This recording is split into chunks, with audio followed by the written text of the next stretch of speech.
નમસ્કાર, YNN ન્યૂઝમાં આપનું સ્વાગત છે। સમાચારમાં વાત કરીએ તો વડોદરા શહેરમાં આવનાર દિવસોમાં ઉત્તરાયણ પર્વ આવવાનું છે, ત્યારે વડોદરા ઉત્સવ નગરી છે, પણ ક્યારેક આ ઉત્સવ એ વડોદરા નગરજનો માટે શોકનો તહેવાર તરીકે પુરવાર થતો હોય છે। ત્યારે આ વડોદરાના નગરજનોને ઉત્તરાયણના દોરાથી નુકસાન ન થાય અને વડોદરામાં હર્ષ ઉલ્લાસથી તહેવાર ઉજવે એ હેતુથી વડોદરા શહેર યુથ કોંગ્રેસ પ્રમુખ પવન ગુપ્તા, નિખિલ સોલંકી, મોઇન મસાકવાલા અને યુથની ટીમ દ્વારા સંગમ શાહ રસ્તા ખાતે સેફટી સળિયાનું વિતરણ કરવામાં આવેલ હતું।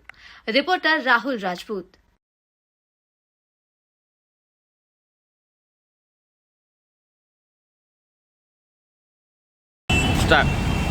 વર્ષની શરૂઆત થતાં જે સૌપ્રથમ તહેવાર આવે છે એ તહેવાર છે મકર સંક્રાંતિ, એટલે કે ઉત્તરાયણ।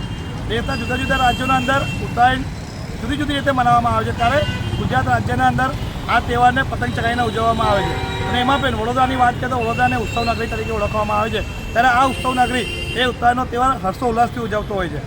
વડોદરા શહેરના અંદર ઉત્તરાયણના ઘણા દિવસો પહેલાંથી જ જુદા જુદા વિસ્તારોના અંદર પતંગ ચગાવવાની શરૂઆત થતી હોય છે, અને પતંગના દોરાના કારણે વડોદરાના નગરજનોને નુકસાન પણ થતું હોય છે। ત્યારે આ ઉત્સવ પ્રેમની નગરીને ઉત્તરાયણનો તહેવાર ઉત્સવથી ઉજવીએ અને કોઈપણ પ્રકારનું દુઃખ કે મુસીબત કોઈ વડોદરાવાસીઓ પર ના આવે એ હેતુથી આજે યુથ કોંગ્રેસ દ્વારા સેફટી સળિયાનું વિતરણ કરવામાં આવ્યું છે।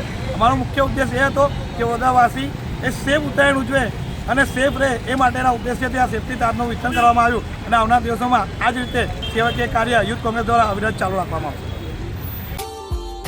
Subscribe now and press the bell icon. Never miss an update.